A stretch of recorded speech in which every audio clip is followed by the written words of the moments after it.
তাপসনগর গ্রামে ছোট্ট একটি কুঁড়ে ঘরে থাকত ৩ ভাই। বড়টার নাম শভু, মেজোটার নাম রবি, ছোটটা সুরেশ। বড় আর মেজ ভাই তো যেমন করে তেমন অলস, ছোটটা তো খুবই পরিশ্রমিক। ছোটটা সারা দিন ঘরের কাজবাজ, রান্না বান্না, আবার সে জমিতে চাষবাসও করত। কঠিন পরিশ্রমের ছেলে সে, সারা দিন হাড় ভাঙা পরিশ্রম করত।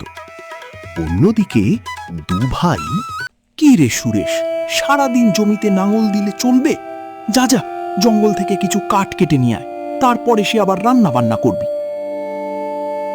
সারাদিন এই জমিতে ঘাড় ভাঙা খাটনি, আবার এখন জঙ্গলে কাঠ কাটতে যেতে হবে। যাই, আর কি করব, এছাড়া তো আর কোনো উপায় নেই।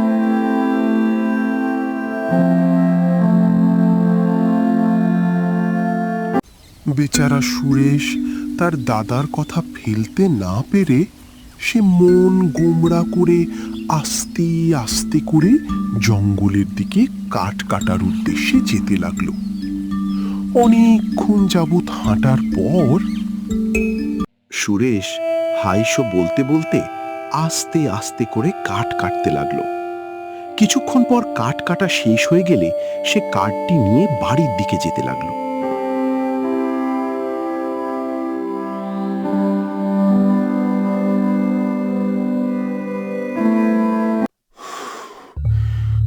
আর পারি না, আর পারি না, কষ্ট হচ্ছে, শরীর যে আর একটুও চলছে না।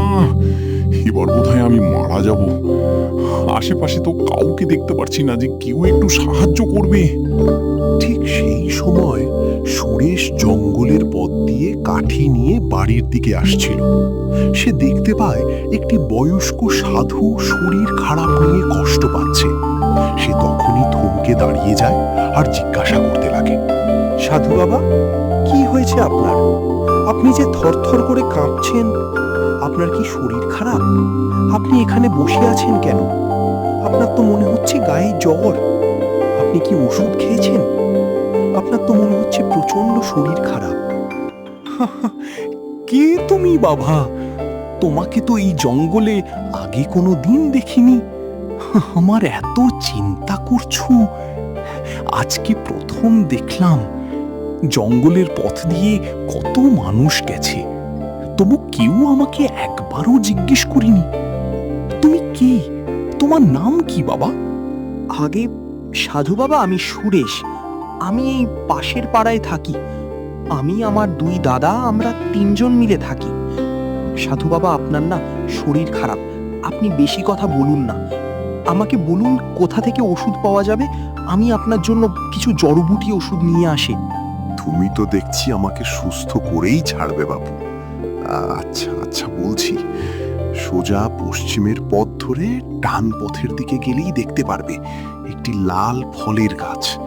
সেই ফলের গাছ থেকে কিছু ফল নিয়ে আসতে পারলেই আমি খেয়ে সুস্থ হয়ে যাব তাড়াতাড়ি। আচ্ছা সাধু বাবা, আমি তাহলে সেই ফল আনতে যাচ্ছি। তুমি কিন্তু এখানে বসে থেকো, আমি খুব তাড়াতাড়ি চলে আসব। সুরেশ সাধু বাবাকে বসতে বলে ঔষধি ফল আনতে জঙ্গলের ভেতর দিকে সাধু বাবার কথা অনুযায়ী ধীরে ধীরে করে এগোতে লাগলো।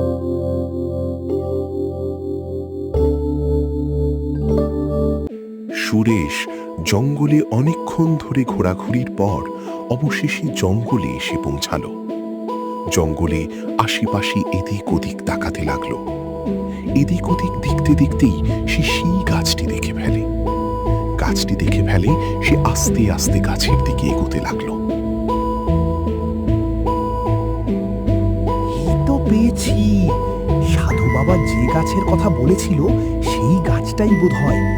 এবার এই গাছের ফলটা নিয়ে গেলে সাধু বাবা তাড়াতাড়ি সুস্থ হয়ে যাবে। চাই, আর বেশি দেরি না করে ঝটপট লাঠি দিয়ে কিছু ফল পেড়ে ফেলি। সুরেশ লাঠি দিয়ে ফলগুলো পাড়ার জন্য অক্লান্ত পরিশ্রম করছে। তাড়াতাড়ি করে পাড়ার চেষ্টা চালিয়ে যাচ্ছে। কিছুক্ষণ পর, এই নিন সাধু বাবা, এই ফলটা খেয়ে নিন, তাহলে আপনি তাড়াতাড়ি সুস্থ হয়ে যেতে পারবেন। ধন্যবাদ বাবা, ফলটি এনে দেওয়ার জন্য। বলো তুমি কি চাও? তুমি যা চাইবে আমি তোমাকে তাই দেব। তুমি একজন সৎ, একজন খুব ভালো মানুষ। তোমাকে আমি উপহার দিতে চাই। বলো, তুমি কি নেবে? না সাধু বাবা, আমার কিছু চায় না।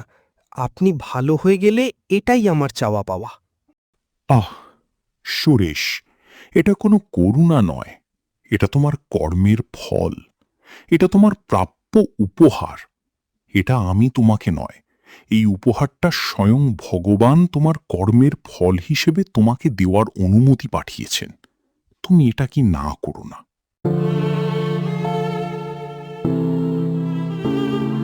শোন সুরেশ, এটি কোনো সাধারণ বই নয়, এটি একটি জাদুর বই। এই বইয়ের সামনে তুমি যা বলবে বইটি তোমার সকল ইচ্ছা পূরণ করবে। কিন্তু একটা কথাই মাথায় রাখবে, তুমি কোনোদিনও লোভ করবে না। লোভ করলে ভারী বিপদ। এখন তুমি এই বইটি নিয়ে বাড়ি যেতে পারো। তোমার সকল দুঃখ, অভাব আর কিছু থাকবে না। এই আমি আশীর্বাদ দিলাম।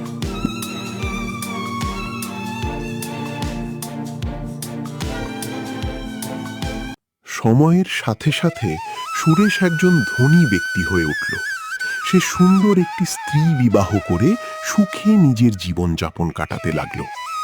গ্রামের সকল মানুষ তার কাছে এখন বিপদ আপদে সাহায্য চাইতে চায়। সুরেশ ছিল খুবই দয়ালু। সে প্রত্যেক গরিব মানুষের সাহায্য করত।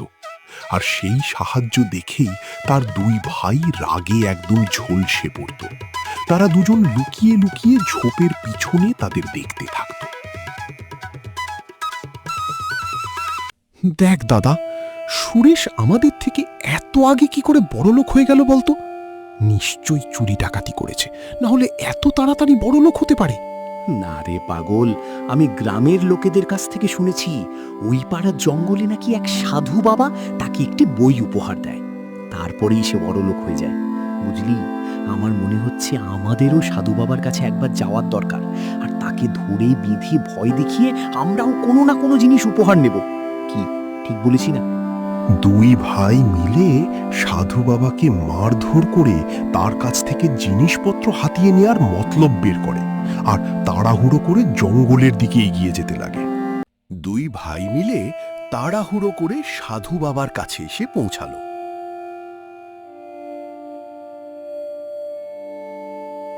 কে বাবা তোমরা? তোমাদেরকে তো ঠিক চিনতে পারলাম না। ওই সাধু বাবা, তুই আমাদেরকে চিনতে পারবি না। আমার ভাইকে জাদুর বই দিয়েছিস, আমাদেরও কিছু উপহার দে, না হলে তোকে এক লাথি মেরে এখানে ফেলে রাখবো।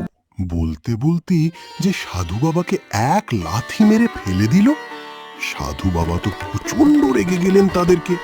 রেগে গিয়ে অভিশাপ দিলেন, যা তোরা দুজন কুকুর হয়ে যা, লোকের দুয়ারে ধরে মার ঝাঁটা লাথি খেয়ে বেরাবি, এই তোদেরকে অভিশাপ দিলাম।